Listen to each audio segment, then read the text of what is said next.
Habida cuenta del título general de este ciclo, La fe cristiana, decisión personal y compromiso político, y en vista de los aspectos abordados en las restantes conferencias, me ha parecido de interés tratar de forma explícita de los derechos humanos, para intentar ofrecer un fundamento común a algunos de los aspectos del compromiso público de la fe que ya han sido abordados en este ciclo de conferencias. En el marco fundamental de los derechos humanos encuentra su lugar propio el derecho de libertad religiosa. Y este derecho es, a su vez, la base de la libertad de la Iglesia en el ejercicio de su misión en la sociedad. Se trata, pues, de derechos concatenados. La libertad de la Iglesia en la sociedad no es un privilegio, sino el ejercicio de su derecho fundamental de libertad religiosa, en una comunidad política plural y respetuosa de los derechos humanos. El desarrollo del tema lo hacemos no solo como exposición de derecho positivo, sino en la perspectiva de la historia y la doctrina de los derechos humanos, y sobre todo desde el fundamento teológico de la doctrina social de la Iglesia. Y la exposición viene dada por las tres partes que enuncia el título. Creo que tienen ustedes una fotocopia con el índice de la conferencia para que lo puedan seguir con más facilidad. El tema a tratar y el lugar de su exposición me invitan a ofrecerlo en homenaje al padre Francisco de Vitoria, iniciador del derecho de gentes o derecho internacional, principalmente en sus famosas conferencias en defensa de los derechos de los llamados indios, pobladores de los territorios colonizados en América. Entramos, pues, en el desarrollo de la primera parte, referida a los derechos humanos. Primero, ¿de qué hablamos cuando hablamos de los derechos humanos? Primer acercamiento al tema. En el uso social y político actual, los derechos humanos son calificados como derechos fundamentales de la persona humana. Y el preámbulo de la Constitución Española de 1978 proclama su voluntad de proteger a todos los españoles y pueblos de España en el ejercicio de los derechos humanos, sus culturas y tradiciones, lenguas e instituciones. Esta voluntad se desarrolla en un amplio título primero de los derechos y deberes fundamentales, que incluye 5 capítulos con contenidos y fundamentos muy variados, desde el artículo 10 al artículo 55. En estos artículos 10 y 55 encontramos ya una primera cuestión importante. El artículo 10 habla de la dignidad de la persona y de los derechos inviolables que le son inherentes. Y el artículo 55 trata de la suspensión de los derechos y libertades reconocidos en una serie de artículos que están incluidos en ese bloque de derechos fundamentales. Luego, no todos los derechos fundamentales reconocidos en nuestra Constitución son legalmente inviolables. Y no todos vinculan a los poderes públicos en el mismo grado. Por otra parte, el clima de escepticismo cultural en el que predominan las ideas del llamado pensamiento débil, posmoderno y de la posverdad, unido a la experiencia diaria de lo que está ocurriendo con el hombre y con sus derechos más elementales por toda la geografía social y política del planeta, es de tal gravedad que obliga a la conciencia moral de la sociedad y de las personas individuales a preguntarse por las razones profundas de lo que está pasando. Por estos motivos, la cuestión de los derechos humanos necesita ser permanentemente planteada y hoy necesita ser seriamente replanteada, tanto en su fundamentación y vigencia como desde el punto de vista de su aplicación real y en orden al futuro de la humanidad. El segundo punto que tratamos es la génesis de la Declaración Universal de los Derechos Humanos. En el origen de esta declaración tuvo un lugar principal la experiencia del abismo humano, ético y jurídico de la Segunda Guerra Mundial. El Partido Nacional Socialista, después de su triunfo electoral en Alemania por mayoría relativa en 1933, consiguió hacerse pronto con el poder total, configurando al Estado según el principio de un pueblo, un imperio, un jefe, al servicio de la raza aria. Hizo desaparecer todo vestigio de la Constitución Democrática de Weimar y convirtió a Alemania en un Estado totalitario con el fin político último de imponer el ideal de la raza aria por todos los medios, incluida la represión interior de la población y la agresión exterior a otros países, más allá de las fronteras del ámbito cultural germánico. En esta doctrina no había lugar para los derechos humanos. Y así lo reconoció uno de los más famosos juristas nazis, que llegó a decir que el derecho constitucional del gran imperio alemán no descansa en un sistema de derechos innatos e inalienables del individuo, puesto que derecho es solamente aquello que sirve al pueblo como unidad racial.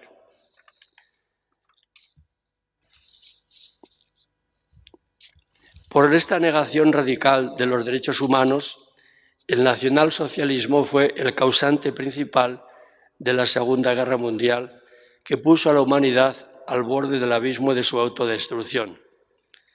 Se rompieron todas las barreras de la ética y de los derechos de las personas y de las relaciones internacionales, así como las reglas de la llamada guerra justa, relativas a la protección de la población civil, de los heridos y prisioneros. Con creces se superaron los horrores de la Primera Guerra Mundial. Nunca la vida humana había sido tan poco valorada. Por ello, concluida la contienda, se inició un proceso de examen de conciencia colectivo y de previsión del futuro en todos los ámbitos, que condujo a la convicción de la necesidad de recuperar la doctrina de los valores en la ética y el derecho natural perenne, superando el positivismo jurídico que había predominado largo tiempo en el ambiente cultural de Alemania y que había favorecido la sumisión acrítica a las exageraciones inhumanas del régimen nazi. En este clima de búsqueda de valores éticos y jurídicos permanentes se afrontó el complejo proceso de la formulación de la Declaración en la recién creada Organización de las Naciones Unidas. Tercero, la Declaración Universal de los Derechos Humanos.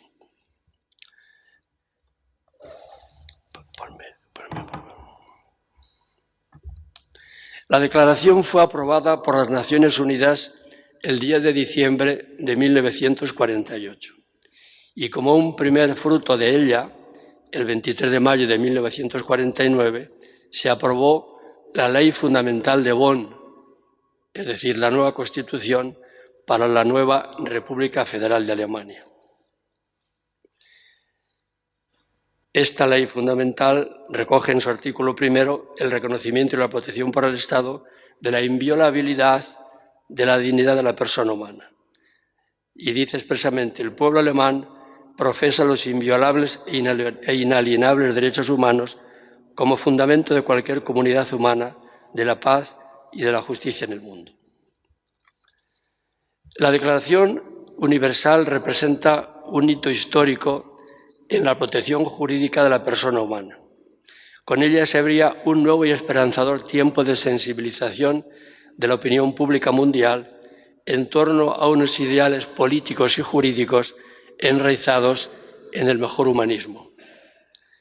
La Declaración tuvo un complejo proceso de elaboración en la etapa fundacional de la ONU y no fue aprobada por unanimidad. Se abstuvieron en la votación la Unión Soviética y sus estados satélites del este de Europa, así como la República Surafricana y Arabia Saudí. El texto consagraba un doble principio ético y jurídico de enorme trascendencia para el futuro desarrollo de un nuevo orden mundial. Se declaraba, por una parte, que el hombre en cuanto tal, independiente de cualquier circunstancia innata o advenida que le afecte, es sujeto de derechos subjetivos básicos, iguales e inalienables, que le competen en virtud de su dignidad como persona. Y por otra, que la vigencia de estos derechos debe ser universal. Por tanto, ha de garantizarse su observancia de modo eficaz, no solo en el marco interno de cada derecho estatal, sino también internacionalmente, con la intervención de la Organización de las Naciones Unidas si fuera preciso. Es decir, limitando, en caso de necesidad, la competencia propia y soberana de los Estados. En el artículo 28 se declara solemnemente: toda persona humana tiene derecho a que se establezca un orden social e internacional en el que los derechos y libertades proclamados en esta declaración se hagan plenamente efectivos. Sin embargo, ya el texto propio de la declaración puso de manifiesto algunos puntos débiles que iban a condicionar su fruto futuro ético y político. En primer lugar, no quedaba claro en el texto quién era el sujeto de los derechos humanos.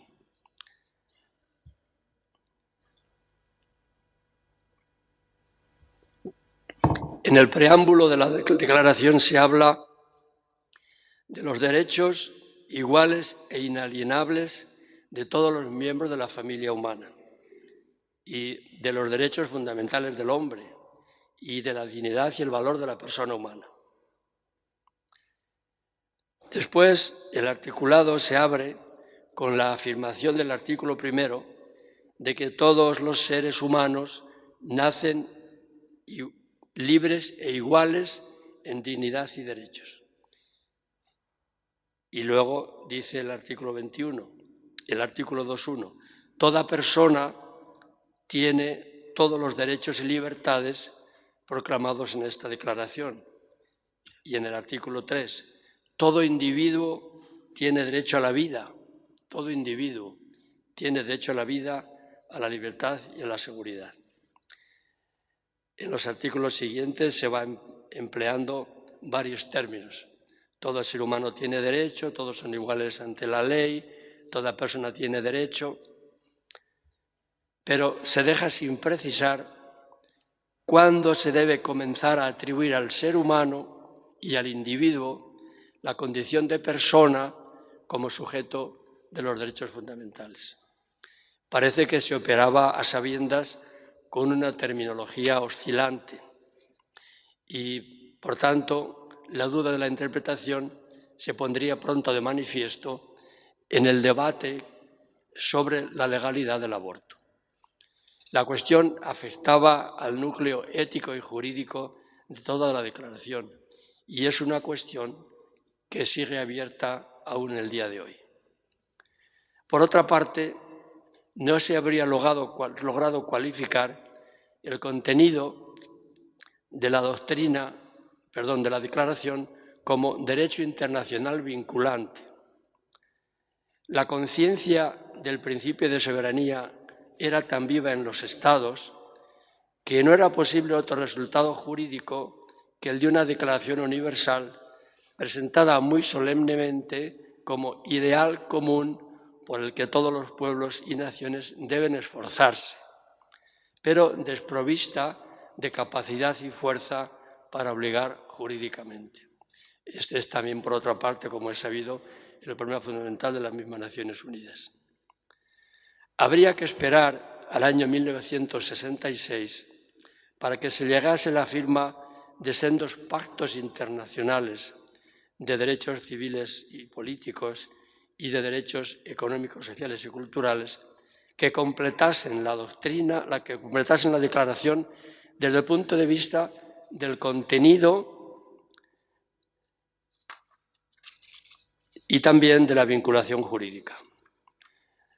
Los estados que firmaban el pacto se comprometían en estos convenios a adoptar las medidas oportunas para dictar las disposiciones legislativas o de otro carácter que fueran necesarias para hacer efectivo el ejercicio de los mismos. Pero sigue abierto el mismo interrogante. Los países firmantes de estos pactos internacionales del 1966 ¿iban a cumplir efectivamente los compromisos contraídos? Los hechos pusieron pronto de manifiesto y con excesiva frecuencia la falta de poder jurisdiccional verdadero sobre las partes. La situación actual de los derechos humanos. Primero, en los Estados. La Declaración Universal de Derechos Humanos y su aplicación a través de sucesivos convenios internacionales ha dado como resultado la vigencia cada vez más universal de los derechos fundamentales del hombre en la legislación de los Estados. Y en muchos casos es fácilmente comprobable. Después veremos también cómo estos principios han encontrado un reflejo decisivo en la propia Constitución española. Uno de sus frutos más relevantes ha sido el proceso de descolonización. En cambio, el fruto ha sido mucho más escaso en la configuración interna del funcionamiento de los estados, órganos, de los órganos del poder político de los estados y de la justa ordenación de las relaciones entre gobernantes y ciudadanos. Porque la diversidad cultural y de sensibilidad jurídica es tan grande en los diversos países que, por ejemplo, en relación con algunos de estos principios fundamentales, países en que rige la ley musulmana, se hace depender la aplicación de estos principios a la congruencia o no con esa ley.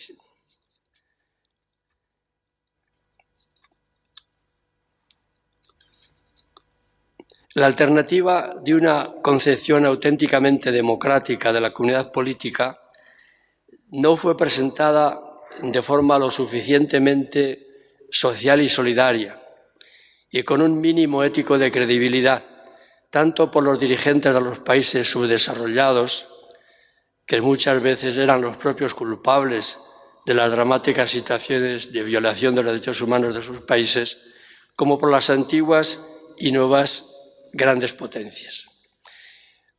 El subdesarrollo y la pobreza constituían ya en el origen un reto insoslayable a la hora de configurar un Estado desde el respeto a los derechos humanos. De hecho, ya en el inicio mismo del siglo XXI, la implantación real de todos los derechos humanos, desde los más básicos derechos civiles y políticos hasta los más sociales, económicos y culturales, atraviesa un momento crucial. Y el peligro del relativismo en la interpretación de los contenidos éticos esenciales en los derechos humanos es visible en los usos políticos y jurídicos de no pocos estados actuales. Es el caso al que me refería antes de un determinado país de cultura islámica. Pero, sobre todo, es la realidad mundial de la pobreza la que refleja de forma más clara la crisis social de los derechos humanos y su extrema gravedad moral. Y en manera semejante, la dramática situación de los emigrantes y refugiados.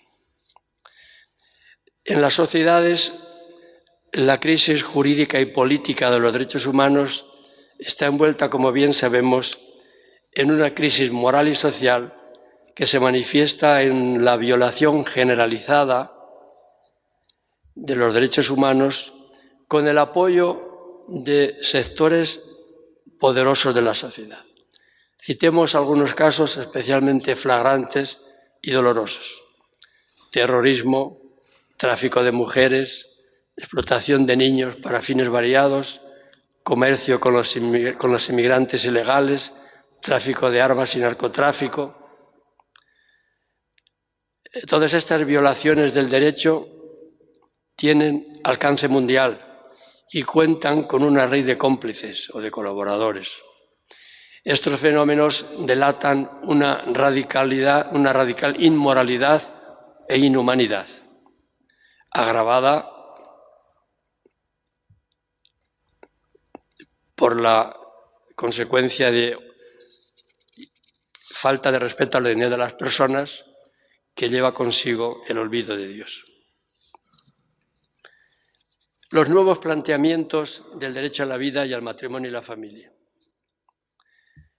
La crisis política y social de los derechos humanos se manifiesta en toda su hondura moral en el nuevo planteamiento del derecho a la vida, en particular en las nuevas legislaciones sobre el aborto a lo largo de las 3 últimas décadas. La interpretación constitucional del derecho a la vida en los Estados Unidos de América abrió el camino, primero, a la despenalización de la interrupción voluntaria del embarazo, primero en Estados Unidos y después en la casi generalidad de los países. Y después, pronto, se fue pasando a la legalización del aborto reconocido como un derecho, como el derecho de la mujer a disponer libremente de su propio cuerpo y del ser concebido en sus entrañas. De esta evolución hemos sido nosotros testigos también en España. Se producía así un cambio radical en la concepción del derecho, que a su vez es reflejo de un cambio fundamental en la conciencia moral de la sociedad. Julián Marías no ha dudado en afirmar que la aceptación social del aborto es, sin duda, lo más grave que ha acontecido en el siglo XX. En relación con este aspecto de los derechos humanos, el Papa Francisco nos ha ofrecido la siguiente valoración. Entre esos débiles que la Iglesia quiere cuidar con predilección, están también los niños por nacer, que son los más indefensos e inocentes de todos, a quienes hoy se les quiere negar su dignidad humana en orden a hacer con ellos lo que se quiera, quitándoles la vida y promoviendo legislaciones para que nadie pueda impedirlo. Esta defensa de la vida por nacer está íntimamente ligada a la defensa de cualquier derecho humano. Supone la convicción de que un ser humano es siempre sagrado e inviolable en cualquier situación y en cada etapa de su desarrollo. Es un fin en sí mismo y nunca un medio para resolver otras dificultades. Si esta convicción cae, no quedan fundamentos sólidos y permanentes para defender los derechos humanos, que siempre estarían sometidos a conveniencias circunstanciales de los poderosos de turno. Del cuestionamiento, hasta aquí la cita del Papa, del cuestionamiento del sujeto del derecho a la vida se sigue como consecuencia social la puesta en cuestión del matrimonio y de la familia como célula esencial para una configuración de la sociedad acorde con la dignidad y libertad de la persona humana. Y se sitúa en consecuencia también el acto de dar la vida al ser humano fuera de la donación del amor mutuo entre el hombre y la mujer. La negación, acaso más radical, del matrimonio y la familia desde sus mismas bases antropológicas está dada actualmente por la conocida como ideología de género, construida como legitimación ética y social del fenómeno de la homosexualidad y del matrimonio entre personas del mismo sexo. En la proposición de ley contra la discriminación por orientación sexual, identidad o expresión de género y características sexuales, presentada el día 12 de mayo de 2017 y admitida a trámite en el Congreso de los Diputados, el núcleo fundamental de la propuesta es el concepto de género sentido o identidad sentida y su reconocimiento como derecho humano absoluto e ilimitado, no supeditado al previo reconocimiento por la ley. Se declara en la exposición de motivos número 2.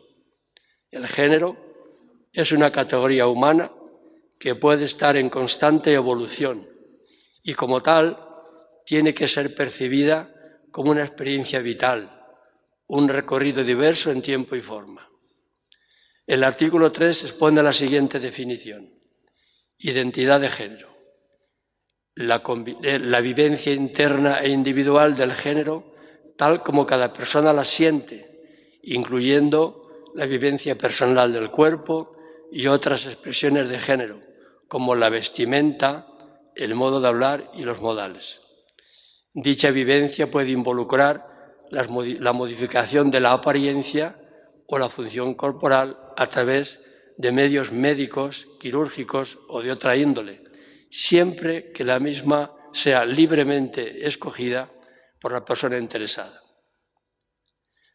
Y el artículo 7b habla de derecho al libre desarrollo y reconocimiento de la personalidad, que incluye el derecho de cada persona a construir su propia autodefinición con respecto a su cuerpo, sexo, género y su orientación sexual, y a ser tratada con respeto a la misma.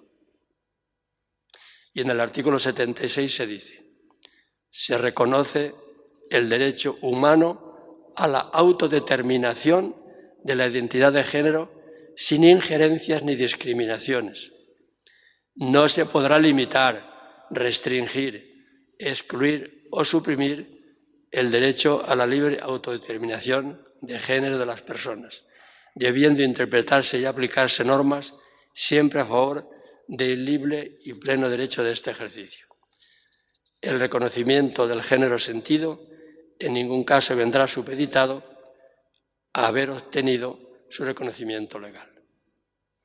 Se pretende que este supuesto derecho no tenga limitación alguna, mientras que hemos visto en la Constitución española cómo determinados derechos y deberes fundamentales sí que pueden admitir excepciones.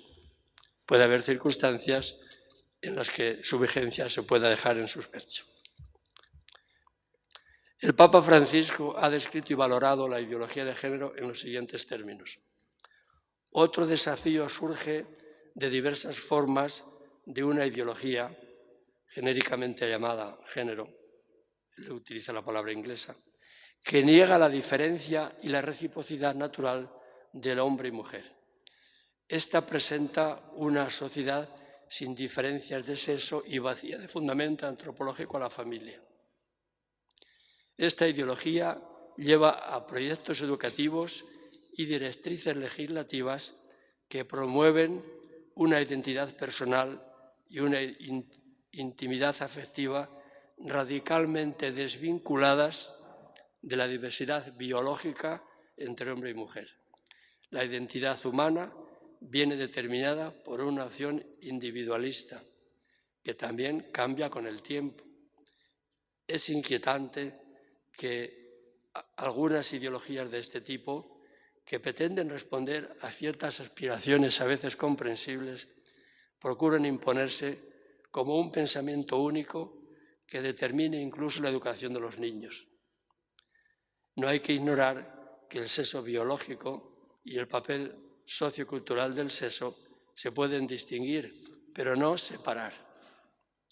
Por otra parte, la revolución biotecnológica en el campo de la procreación humana ha introducido la posibilidad de manipular el acto generativo, convirtiéndolo en independiente de la relación sexual entre hombre y mujer. De este modo, la vida humana, así como la paternidad y la maternidad, se han convertido en realidades componibles y descomponibles, sujetas principalmente a los deseos de los individuos o de las parejas.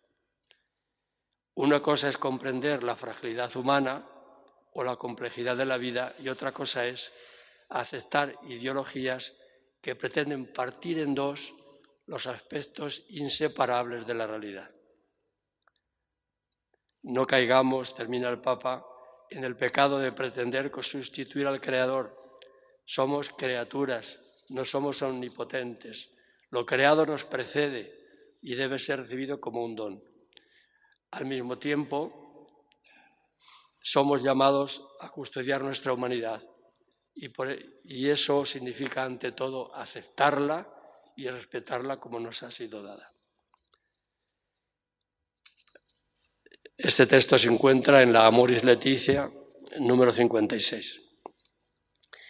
Segunda parte de nuestra exposición, la libertad religiosa.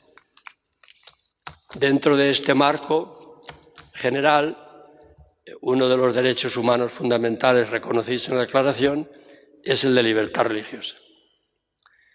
Vamos a ver ahora, pues, qué reflejo explícito tiene la libertad religiosa en la misma Declaración de Derechos Humanos. Primero, resaltamos las consideraciones del preámbulo de la Declaración, que señalan los fundamentos éticos, jurídicos y políticos de los derechos en ella reconocidos. Estas consideraciones son: la libertad, la justicia y la paz en el mundo tienen por base el reconocimiento de la dignidad intrínseca y de los derechos iguales e inalienables de todos los miembros de la familia humana. El desconocimiento y el menosprecio de los derechos humanos han originado actos de barbarie ultrajantes para la conciencia de la humanidad. En consecuencia, se ha proclamado como la aspiración más elevada del hombre el advenimiento de un mundo en el que los seres humanos, liberados del temor y de la miseria, disfruten de la libertad de palabra y de la libertad de creencias. Es esencial que los derechos humanos sean protegidos por un régimen de derecho, a fin de que el hombre no se vea compelido al supremo recurso de la rebelión contra la tiranía y la opresión. Los pueblos de las Naciones Unidas han reafirmado en la Carta de Constitución de la ONU su fe en los derechos humanos del hombre, en los derechos fundamentales del hombre, en la dignidad y el valor de la persona humana y en la igualdad de derechos de hombres y mujeres. Y se han declarado resueltos a promover el progreso social y a elevar el nivel de vida dentro de un concepto más amplio de libertad.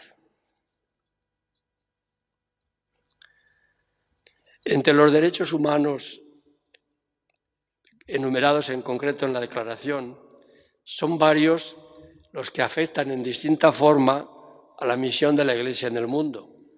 Por razón de brevedad y por atenernos estrictamente a nuestro tema, nos referimos únicamente, de forma explícita, al derecho de libertad religiosa, expresamente regulado en el artículo 18, y a otras menciones referidas a aspectos particulares de la misma, realizadas en otros artículos. El artículo 18 de la Declaración de la ONU dice: toda persona tiene derecho a la libertad de pensamiento, de conciencia y de religión. Este derecho incluye la libertad de cambiar de religión o de creencia, así como la libertad de manifestar su religión o creencia individual y colectivamente, tanto en público como en privado, por la enseñanza, la práctica, el cultivo y la observancia.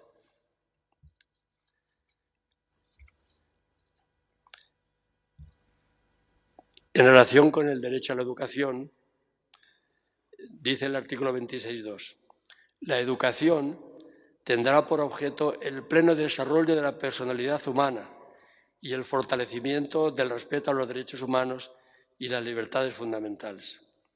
Y dice también, los padres tendrán derecho preferente a escoger el tipo de educación que habrá de darse a sus hijos. Estos principios veremos que han sido recogidos en nuestra Constitución. Pasamos a ver ahora cómo recogen el contenido de la libertad religiosa los convenios internacionales que se suscribieron para la aplicación de la Declaración Universal de Derechos Humanos. Primero, el Convenio de Roma. El día 4 de noviembre de 1950, en Roma, los gobiernos de los Estados miembros del Consejo de Europa suscribieron un convenio para la protección de los derechos humanos y de las libertades fundamentales, Con este convenio, conocido como Convenio de Roma, pretendían tomar las primeras medidas adecuadas para asegurar la garantía colectiva de algunos de los derechos enunciados en la Declaración Universal. El Estado español ratificó este Convenio de Roma el día 4 de octubre de 1979. El Convenio de Roma establece en el artículo 9 un texto que es prácticamente copia del artículo 18 de la Constitución, por tanto no lo leemos. Y en el 9.2 añade algo que es la primera manifestación de las restricciones a las que puede estar sometido el derecho de libertad religiosa. Dice, la libertad de manifestar su religión o sus convicciones no puede ser objeto de más restricciones que las que, previstas por la ley, constituyan medidas necesarias en una sociedad democrática para la seguridad pública, la protección del orden, de la salud o de la moral pública o la protección de los derechos o libertades de los demás. El Pacto Internacional de Derechos Civiles y Políticos fue suscrito en Nueva York el día 19 de diciembre de 1966 y fue ratificado por el Estado español el 27 de abril de 1977.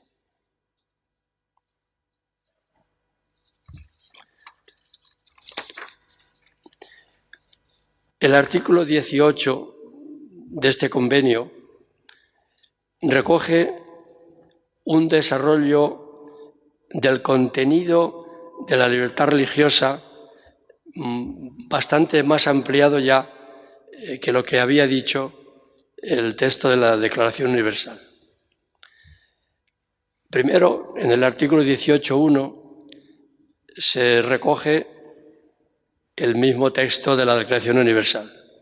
Toda persona tiene derecho a la libertad de pensamiento, de conciencia y de religión. Este derecho incluye la libertad de tener o adoptar la religión o las creencias de su elección, así como la libertad de manifestar su religión o sus creencias, individual o colectivamente, tanto en público como en privado, mediante el culto, la celebración de los ritos, las prácticas y la enseñanza. Y a continuación, en los apartados del mismo artículo, añade: nadie será objeto de medidas coercitivas que puedan menoscabar su libertad de tener o de adoptar la religión o las creencias de su elección.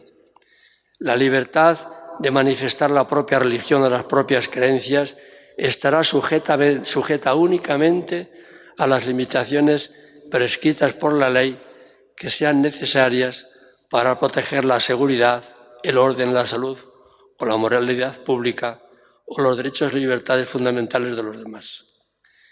Ese texto lo recoge del Convenio de Roma. Continúa.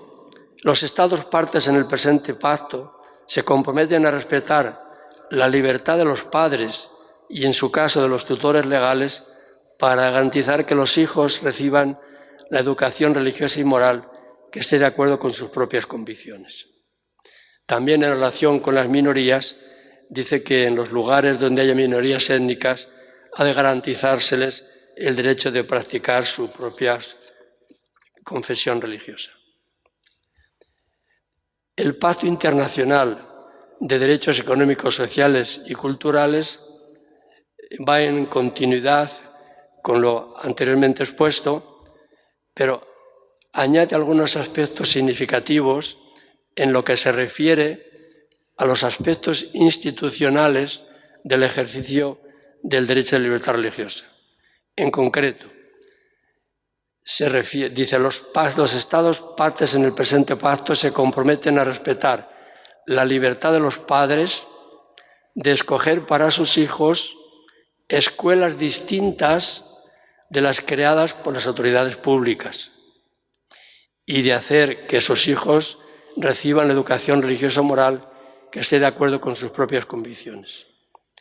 Y además aclara: nada de lo dispuesto en este artículo se podrá interpretar como una restricción de la libertad de los particulares y de las entidades para establecer y dirigir instituciones de enseñanza.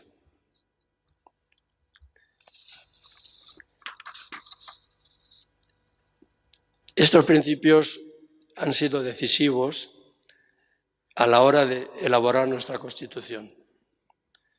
Los que sois ya un poco de mi edad o incluso más jóvenes podéis recordar los debates tan intensos que se tuvieron en aquellos años de la discusión del texto constitucional en relación, por ejemplo, con diversos aspectos de la libertad de enseñanza.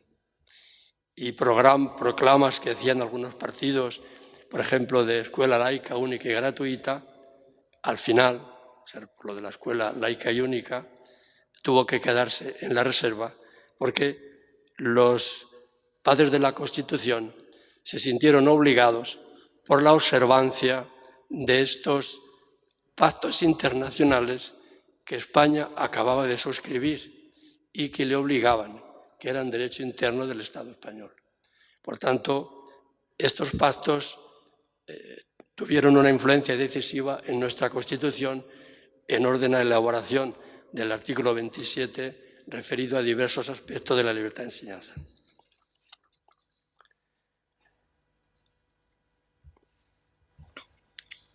Llegamos al punto de la exposición más doctrinal, y se nos va acabando el tiempo, de la Declaración de Libertad Religiosa del Concilio Vaticano II. Cuando lleguen las 9, dejo de hablar, esté donde esté. En esta declaración se refleja de forma muy significativa el cambio que las 4 grandes constituciones conciliares han consagrado en la concepción de la Iglesia sobre su propio misterio y sobre su presencia y actuación en el mundo. El gran giro reflejado en la declaración es el paso desde el derecho exclusivo de la verdadera religión hasta el reconocimiento del derecho a la dignidad de la persona y a la libertad que le corresponde. Antes se había afirmado, solo tiene derecho a ser reconocida la verdadera religión. Ahora se afirma, el derecho es de la persona en razón de su dignidad inviolable. Por tanto, la base fundamental está en la dignidad de la persona cuya libertad reconocemos. Vemos aquí cómo incluso en la doctrina de la Iglesia tuvo ya su reflejo positivo también la Declaración de los Derechos Humanos de 1948. El planteamiento del tema en la Declaración de Libertad Religiosa del Vaticano II empieza con unas aclaraciones iniciales que son fundamentales y que eran necesarias en aquel momento en esa clave de resituar o de situar adecuadamente el alcance de este derecho de libertad religiosa en esa discusión que había sobre si la religión verdadera era la única que tenía derecho a ser protegida o era la persona. Entonces, para poner las cosas en su sitio, la declaración empieza diciendo: todos los hombres están obligados a buscar la verdad en lo referente a Dios. Es un deber moral que vincula la conciencia de los hombres, pero que solo puede imponerse por la fuerza de la misma verdad. Segundo, la libertad religiosa que los hombres exigen para el cumplimiento de su obligación de rendir culto a Dios con la libertad que requiere la fe se refiere a la inmunidad de coacción en la sociedad civil. Por tanto, no se está hablando de consagrar al interior de la Iglesia un supuesto derecho de libertad religiosa que pudiera contradecir la fe de la misma Iglesia. Eso sería una incoherencia interna. Y tercero, la libertad religiosa es tratada por el Concilio en el marco de la doctrina de los derechos inviolables de la persona humana y en relación con el ordenamiento jurídico de la sociedad. Estas claves son pues fundamentales para interpretar el contenido de la declaración.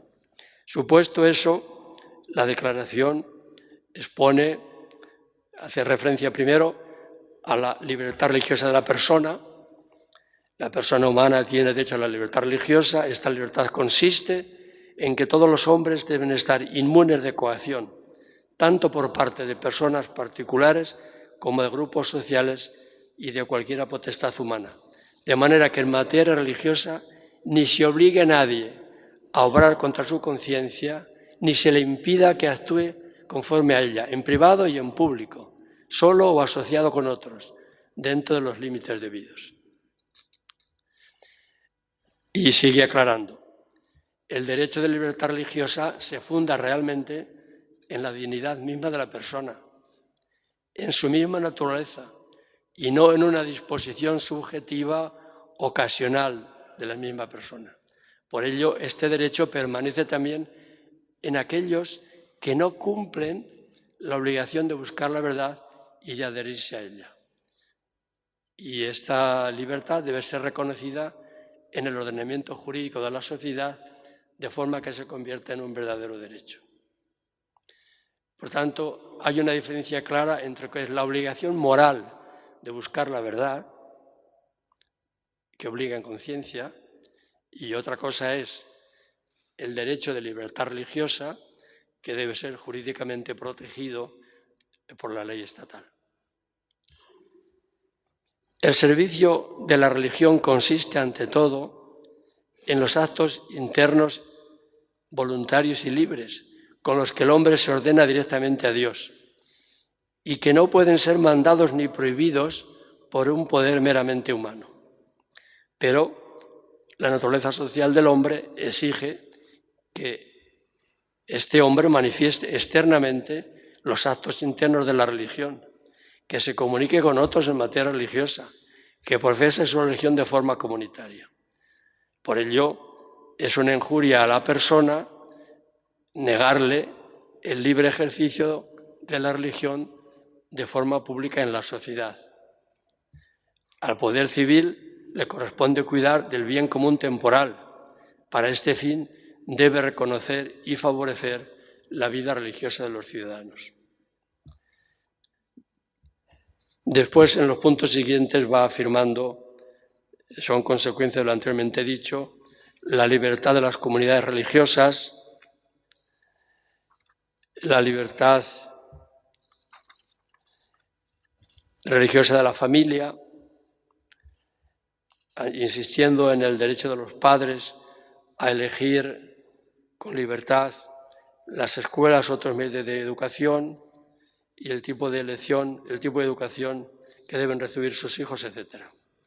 Los principios que ya antes hemos explicitado. La declaración habla también de la promoción de la libertad religiosa y este punto es especialmente interesante, porque comienza este apartado situando la libertad religiosa en el marco de una definición del bien común que es clásica en la doctrina social de la Iglesia. Dice, el bien común de la sociedad es el conjunto de aquellas condiciones de la vida social mediante las cuales los hombres pueden conseguir con mayor plenitud y facilidad su propia perfección. El bien común consiste sobre todo en el respeto de los derechos y deberes de la persona humana.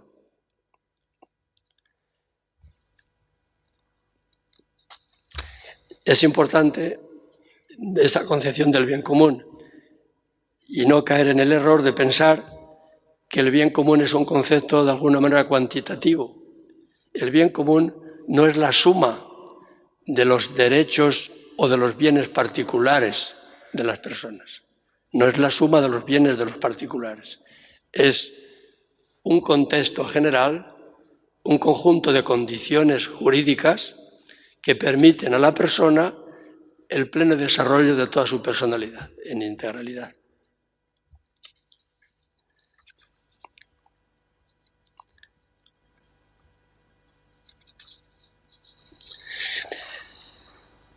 En este contexto, pues, en este concepto de bien común, se sitúa la enseñanza de la Declaración sobre la libertad religiosa en su aspecto individual, comunitario, privado, público.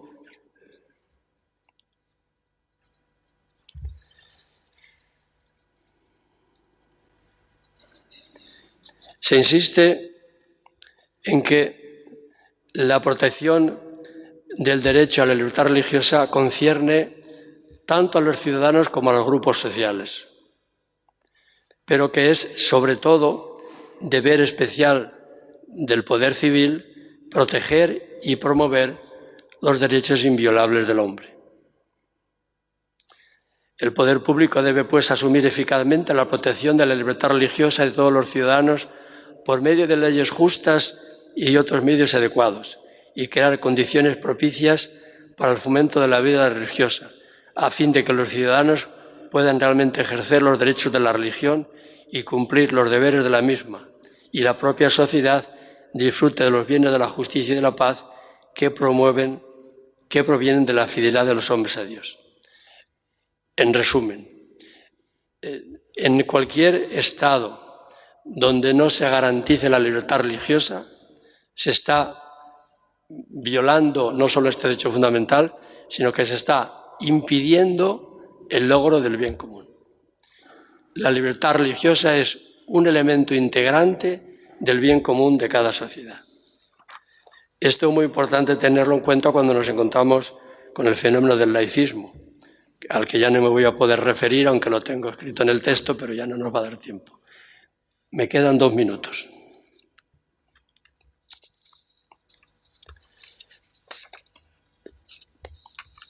Voy a pasar simplemente, paso al tercer apartado. Bueno, omito lo referido a la Constitución española y a la Ley Orgánica de Libertad Religiosa y paso al tercer apartado referido a la libertad religiosa, que es una aplicación, la libertad de la Iglesia, que es una aplicación concreta del derecho a la libertad religiosa de las personas y las comunidades. Resumidamente digo, la libertad de la Iglesia tiene un doble fundamento, uno teológico, interior a sí misma y determinante de su propia identidad y misión, que es la confesión de Jesucristo como único Señor y Salvador y la continuación de su obra salvadora en todo el mundo. Y un principio social y jurídico, que es el derecho civil de libertad religiosa que la Iglesia reivindica como cualquier otro grupo social o confesión religiosa. En relación con estos dos principios, el interno y el externo social jurídico, pueden plantearse las dificultades en orden al ejercicio adecuado de la libertad de la Iglesia. Y es la Constitución del Concilio Vaticano II sobre la Iglesia en el mundo actual, Gaudium et Spes, la que a este propósito nos ofrece criterios de orientación. Resumiendo estos criterios de orientación de la Gaudium et Spes, yo he formulado 2 principios. Primero, la Iglesia ha de saber situarse en el mundo con la libertad que corresponde a la propia conciencia de su identidad y misión. En consecuencia, la Iglesia asume la responsabilidad que le corresponde en la promoción del bien común. La Iglesia respeta la justa autonomía de la realidad terrena, pero a la vez afirma la referencia de la naturaleza creada a Dios.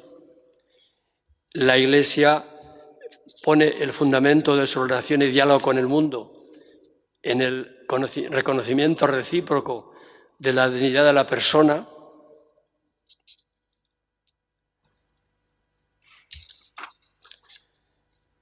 Y en lo que se refiere al segundo principio, resumen de lo afirmado por el Vaticano II en la Gaudium et Spes, dice: la Iglesia reclama su derecho a la libertad en la comunidad política. Esta libertad se concreta en lo siguiente. Primero, libertad de participación en la edificación del bien común, a través del ejercicio que le tiene que ser garantizado de los derechos de libre reunión, de asociación, de expresión, y de profesar pública y privadamente la confesión religiosa propia. Estos derechos y libertades están implícitamente incluidos en el contenido del derecho de libertad religiosa. Sin ellos no se podía llevar a cabo. Son presupuestos necesarios para su ejercicio. Segundo, la Iglesia reclama el respeto a su independencia y a la mutua colaboración con el Estado.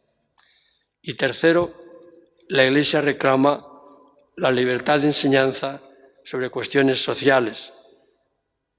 Este es un punto muy importante, tradicional en la doctrina social de la Iglesia.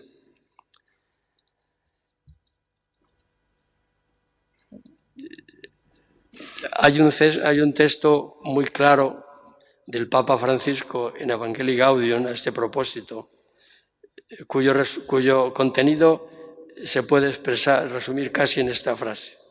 Ya no se puede decir que la religión debe recluirse en el ámbito privado.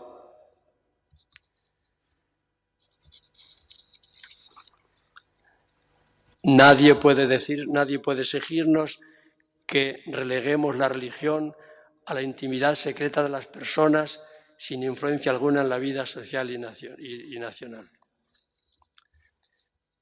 Y por último, la Iglesia reclama el reconocimiento de su misión en un Estado aconfesional que no tiene como propia ninguna confesión religiosa, pero que se compromete a respetarlas todas, incluso en el caso de la Constitución española, con una afirmación explícita de una actitud de colaboración positiva con todas las confesiones reconocidas en España.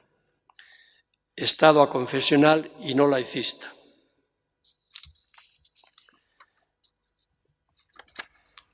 El laicismo es una desviación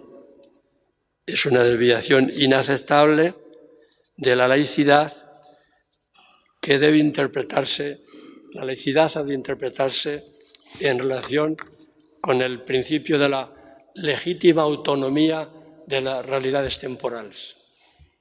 Reconocer esta legítima autonomía y, por tanto, el orden normativo, ético y jurídico que de ello se deduce, eso es la laicidad. Pero de ninguna manera se puede dar el paso, es decir, pasar al laicismo como actitud que pretende positivamente excluir toda confesión religiosa, sobre todo en su manifestación pública, sería querer obligar a todos a reconocer sin discusión que la autonomía de las realidades temporales es tan absoluta que no tiene por qué tener ninguna relación con Dios. La actitud de la Iglesia, la Declaración de Libertad Religiosa y todos los textos del Vaticano II van en esta línea. Reconocimiento de la autonomía, pero claro, si por autonomía se entiende que la realidad creada no tiene ninguna relación con Dios, ninguna referencia a Él, pues es evidente que ninguna persona creyente y la Iglesia misma puede admitir esta actitud. Se ha pasado el tiempo y me callo. Este último punto lo tenía mucho más explicitado porque es de gran interés, pero como no he calculado bien el tiempo, pues lo omito. Muchas gracias a todos por vuestra escucha, por vuestra atención.